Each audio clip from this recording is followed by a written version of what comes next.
My name is Jaden, and we are Yahuwah and Torah, and this is Youth for Yah. We did this live, and the internet was really choppy, and it cut out a lot of the audio.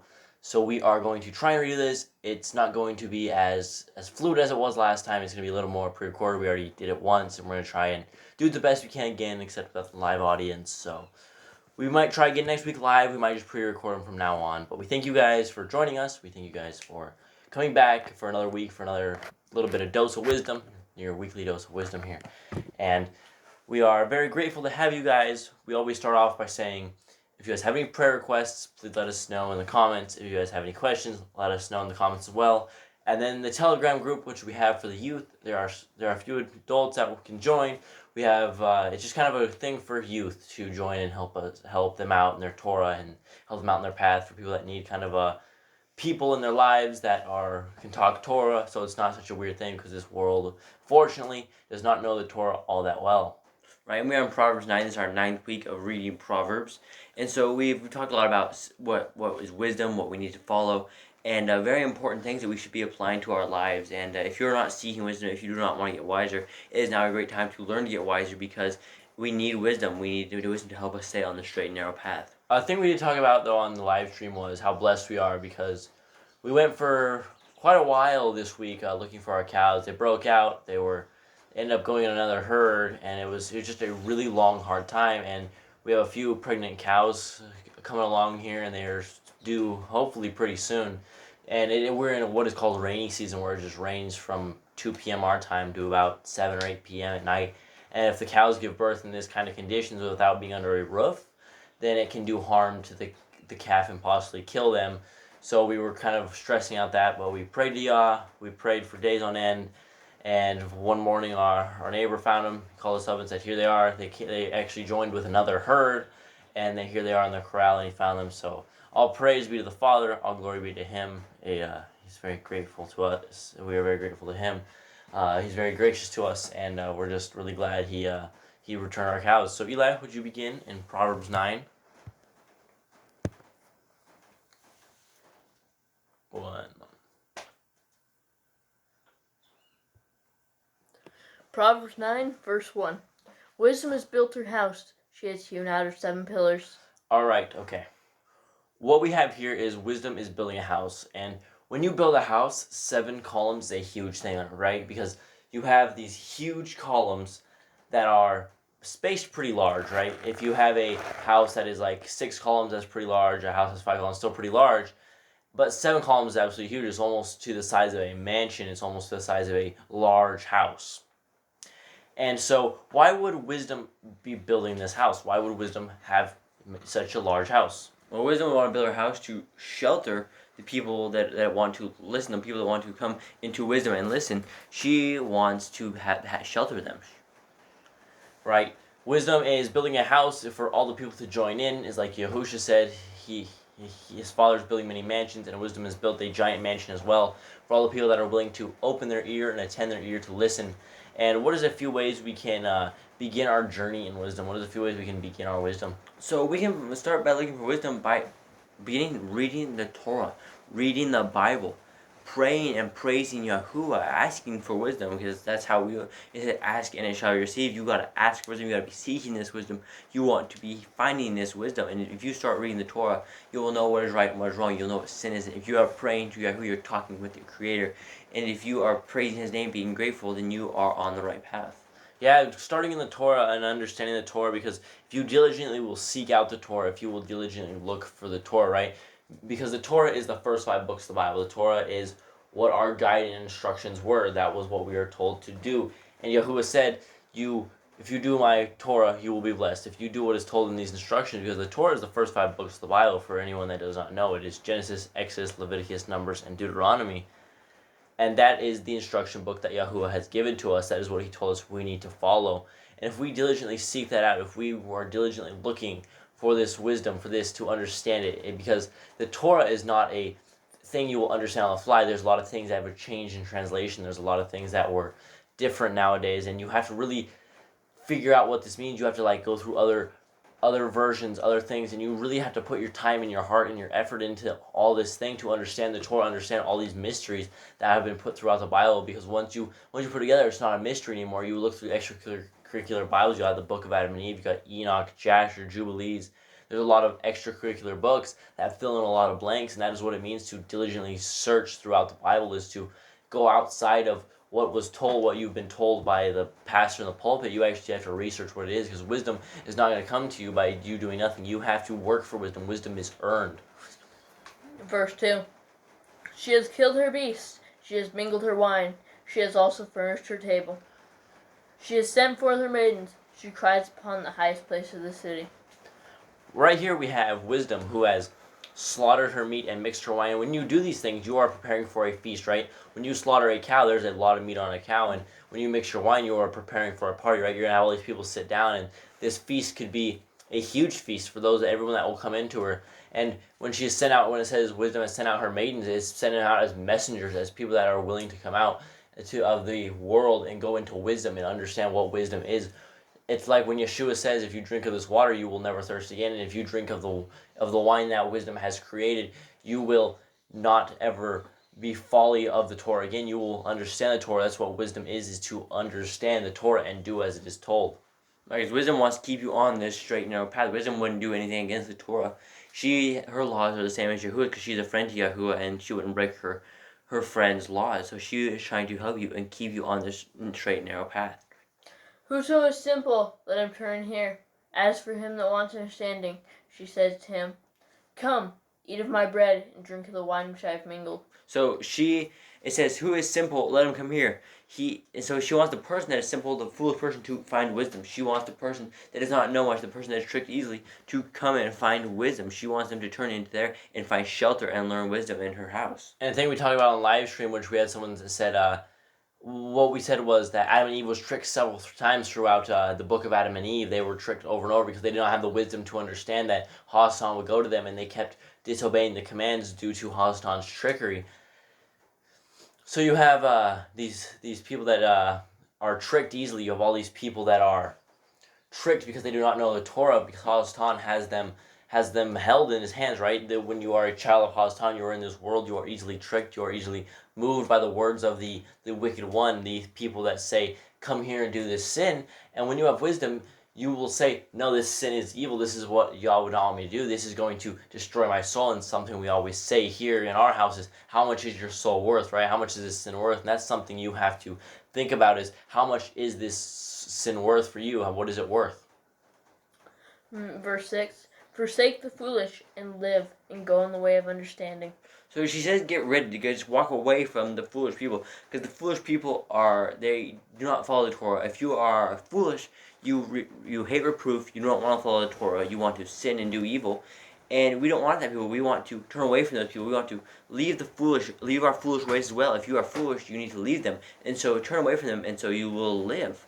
You want to go in the way of understanding. You want to be learning. You want to go understand. You want to understand the Torah and understanding what sin is, and stay away from that, because your sin may end you getting killed, and you may not die for your sin in this life, but you will die for it in the next life.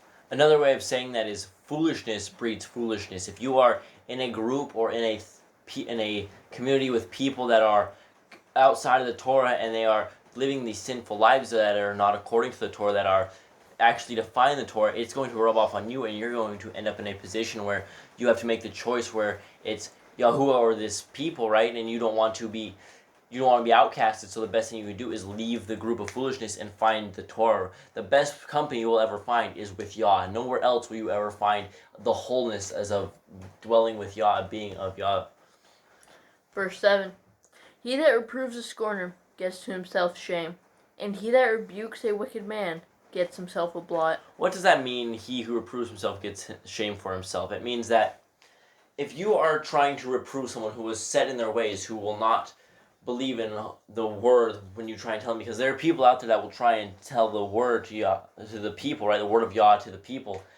And the way we do it, if you say to someone, hey, you're sinning, you're living a life of sin, but the Torah will help you, no one's going to understand that. No one is going to understand what that actually means.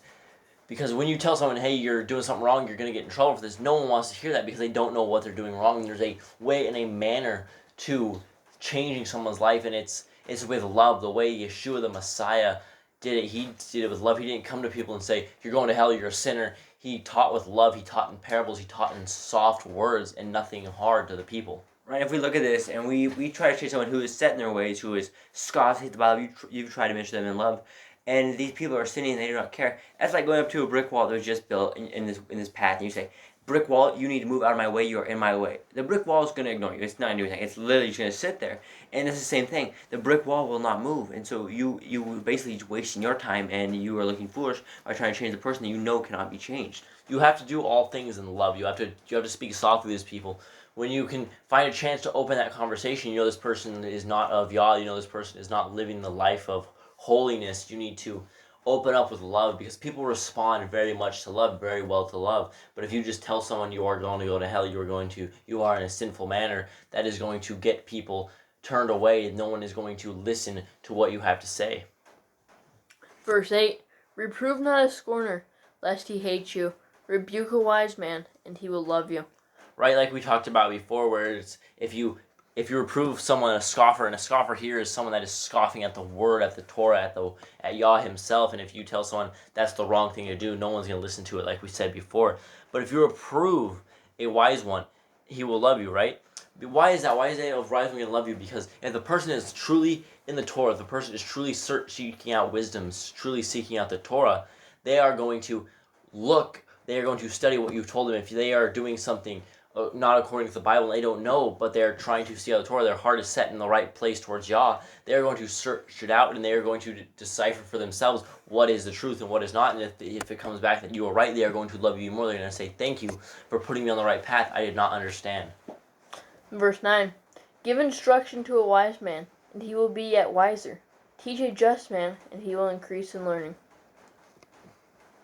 Alright, so if we give to a wise one, he's going, like we said, he is going to research this. He's going to become wiser in his ways. He's going to become a holier person in what he does. And if you teach the righteous one, they will increase the learning, because they are going to learn the most they can. When you tell them something, they are going to look for it if you are in the right doctrine. Verse 10, the fear of Yahuwah is the beginning of wisdom, and the knowledge of the holy is understanding. Alright, this is a big verse here, and we have a shirt here that says this reverence of Yahuwah is the beginning of knowledge.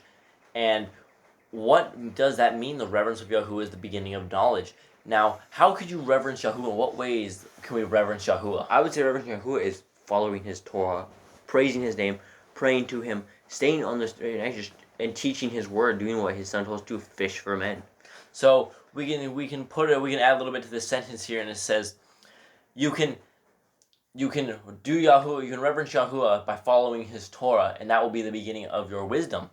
And that is the way we can reverence him, because any other way would be disobedience to him. It would not be respect to him.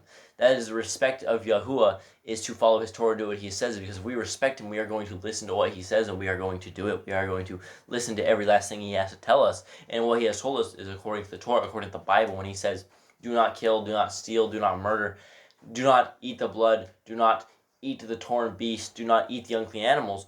We are going to listen to that. We are going to revere Yahuwah. We are going to respect him in this thing. And that will be the beginning of our wisdom, when we accept that his Torah is true, that it is just, that it is good. Because he said, my Torah is good. My Torah is for all generations. And he meant that. He never changes. And then the second part of this verse goes, and the knowledge of the Kadosh one is understanding. And Kadosh, for those that do not know, is holy or set apart. And the knowledge of the Kadosh one is understanding. And the knowledge of the Kadosh one, what was called holy back in the day, was the Torah. He said, my Torah is holy, as I am holy. He said, if you understand the Torah, that is knowledge. That is knowledge, is the understanding of the Torah. Verse 11, for by me your days shall be multiplied, and the years of your life shall be increased. Okay, he says, for by me your days become many, and years of life are added to you. So basically, when you follow wisdom and you obey the Torah, there are many blessings that you get from following this.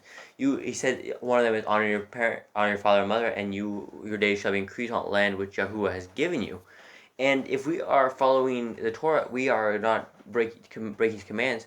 we are not having a chance to get ourselves hurt or in danger because we are following His Torah. We are not doing evil or breaking His Torah. If we break His Torah, there are repercussions for sin. If we steal, someone may try to hurt us for defending their property. Someone may try to do something evil to us because we did something evil to them. That's why we must respect and honor everybody's thing. We cannot break Torah because they do not follow it. We must follow Torah no matter what.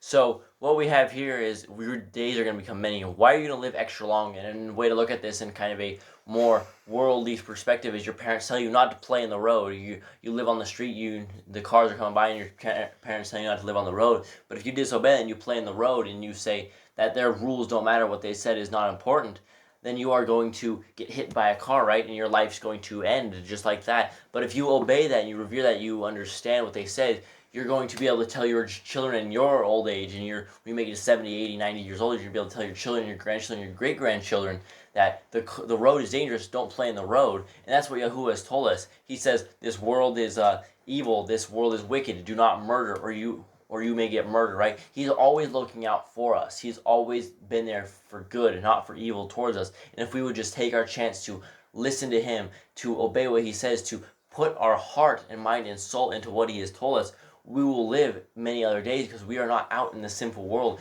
Yah destroys those who are sinful, whether now, 20 years from now, everything has its own consequence, whether it's in this life or the next, whether it's in Judgment Day and He says, you've done this, depart from me, ye who work iniquity. He is going to judge that person. He is going to say, I told you not to play in the road, but still you did, and you got hit by the car. What are you doing? Verse 12. If you be wise, you shall be wise for yourself. But if you scorn, you alone shall bear it. So basically it says, if you wise, you do it for yourself. And you should have wisdom to become a more person versed in the Torah, somebody who will live longer. You do it for your life.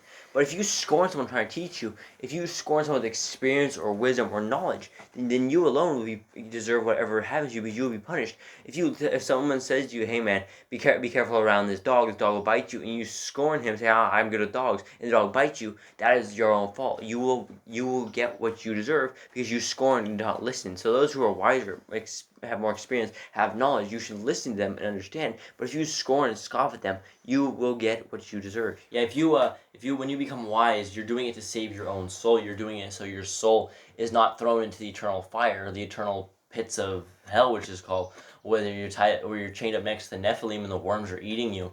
And you are saving your own soul. You are keeping yourself away from these things. And that's why you become wise for yourself, because you are saving your soul from eternal damnation.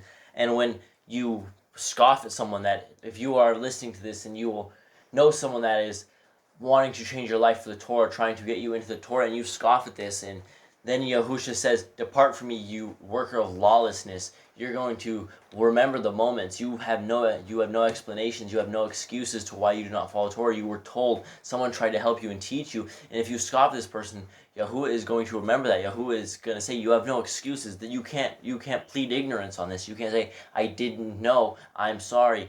That is what it means when you scoff. You will bear alone it. Verse 13. A foolish woman is clamorous. She is simple and knows nothing. Right here we have what we called in the live stream anti-wisdom, which was like, we have at the beginning, we have a woman that is wise. She is coming in to teach the people wisdom. She's coming in to teach the people the Torah and the justness and the holiness of the Torah. And then we have anti-wisdom. We have someone that's foolish, loud, simple, without knowledge. Someone trying to pull you off the path of the Torah. Someone that is trying to get you to sin. Wisdom on one side of the road, and anti-wisdom is on the other side of the road, and they're both trying to call on the people that have no understanding, that don't understand what the Torah is or what it is. And you have to make a choice. You have to understand that you can either go to the easy life of sinfulness or destruction, or you can go on the hard path, the narrow path that very few find, and you can continue on that path. You can go into that house and you can eat it. It may not be a life full of riches and fame and glory, but in the next kingdom, everything is much more worth than the life you had before. Verse 14. For she sits at the door of her house, on a seat in the high place of the city, to call passengers who will ride on their ways. Whoso is simple, let him turn hither. Okay. And as for him that wants understanding, she says to him, stolen waters are sweet, and bread eaten in secret is pleasant. But he knows not that the Rephaim are there, and that her guests from the depths of Sheol. Okay, well, we have here wisdom that is calling out to the simple, and the simple are the people that do not understand the Torah, that have no knowledge of what is written. They are fresh to this. It's almost as the Christians, right? They are simple. They raise their hand at 8 years old and they think they are saved, but they are caught by the worldly snares. They are caught by sin and lust and deviousness and things that are unholy towards Yah, that Yahuwah despises. The abominations of Yahuwah. And they do not understand it because anti-wisdom, the wisdom that is the wisdom of wickedness is trying to get you to turn away. And it says, you lack heart, you can't stand up for your own ground, because if you know the Torah, you're going to be able to stand your own ground, and you're going to have the confidence to say, no, I should not sin. When someone tries to entice you to sin, you are going to stay on the narrow path, you are going to save your soul, you are going to protect your soul, because as we have said before in the previous videos we've done, that your soul is the most important thing in this life. There's nothing more than saving your own soul, because if you lose your soul, you are going to end up in eternal hellfire. You're going to end up in eternal damnation. And when it says stolen waters are sweet and the bread in secret is pleasant, that is referring to a sin. Let us sin in secret. This water is stolen. Just like when Abraham built his wells with the people, the Pelishites, the Philistines, they all took his well water, and he did not know why. They all filled the water in, and they took the wells to themselves, so he dug another one. But wisdom here, anti-wisdom, the sinfulness, the sinful nature is trying to say, this stolen thing will be good, this sin for you will be good, and the bread and secret is pleasant, this deceiving, this lying, this wickedness will be good. This will benefit you, even though it will never benefit you in any way, shape, or form. It may feel good for the moment, but it is not a good thing for your soul in the future. And that is what we have to protect. That is what you have to, for the youth out there, protecting your soul is the most important thing you will ever do.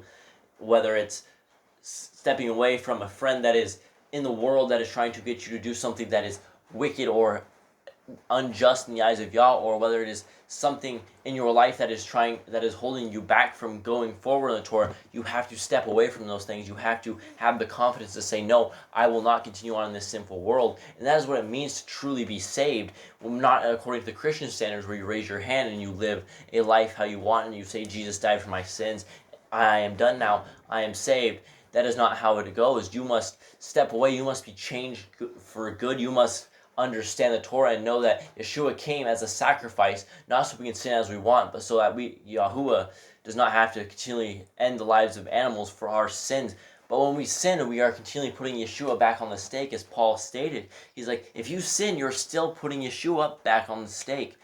And Yahuwah does not delight in our sacrifice. He said, I would rather have obedience than sacrifice. I would rather have you obey me than having to do these sacrifices, because if we obeyed him, if we did as he said, we would not have to do these sacrifices. We would be holy in all things. We would truly be changed, and truly being changed means you walk the path of the Torah. It means you walk in the best holiness you can walk, and it's doing 100%, 110% of what your life is. You are devoting your entire life to Yahuwah and everything that you do. Alright, now verse 18, it talks about, he doesn't know Rephaim is, I believe, dead. And Rephaim means, but he does not know that the dead are there, and her guests are in the depths of the grave. So, for those that don't know what that means, it's almost self-explanatory. It's like, when you sin, you don't know that other people have fallen for this sin, right? Underneath her house, or there was a burial ground, right? It's a cemetery in her backyard, and wisdom is trying to keep you out of that burial ground. It's trying to put you in the path of life. It's trying to put you into the path. And when you fall into sin, you're going like the rest of the world. You are falling to the rest that have fallen and have lost their souls due to this sin. And that's what it means. You don't know that the other people have fallen into this, but there are so many other people that fell into it before you, that fell into the traps of sin and wickedness and the things against the Torah. Right, so guys, there's on each side of the road, there is you can either walk sin, or you can go find wisdom and follow the Torah. Wisdom is the reverence of Yahuwah. That's the beginning of knowledge. So guys, if you guys want to go to sinning and end up dead, then you go with the sinful. You go and sin and break the Torah. But if you want to find life, you will go to wisdom's house, and you'll eat with wisdom, and you will keep on the Torah, and you will stay on the straight and narrow path. Yeah, if you want to continue on in sinfulness, it's going to get you destroyed. It's going to get you broken. And the only way we know what sin is through the Torah. The Torah is the first 5 books of the Bible.